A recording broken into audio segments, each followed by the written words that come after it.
Welcome to the Slop Farm. Enjoy the video.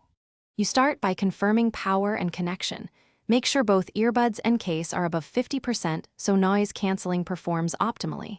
Once done, enable Bluetooth on your phone and open the Galaxy Wearable or SmartThings app to pair. Put the earbuds in your ears. The app should show Connected. This step is essential because pairing gives you access to ANC controls and firmware updates.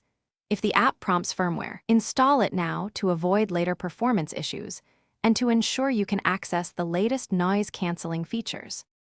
You now open noise controls in the app and tap Active Noise Canceling. This activates the core circuitry that reduces background noise.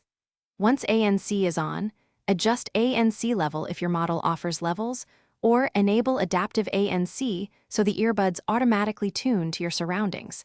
This balances noise reduction with audio quality. Also set ambient sound or voice detect so you can hear announcements without removing buds. Make sure to test in a noisy environment and tweak levels until voices and wind are reduced, but vocals remain clear. Finish by fine-tuning.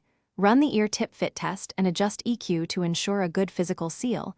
ANC needs a proper seal to work effectively. If you hear artifacts or no noise reduction, toggle ANC off and on, or restart the earbuds to clear temporary glitches. Make sure the app and earbuds firmware are up to date. If problems persist, perform a factory reset from the app. This resets settings and often restores ANC performance. If you still have issues, try a different device to isolate whether it's the earbuds or the phone. Thanks for watching. Consider subscribing if we helped you today.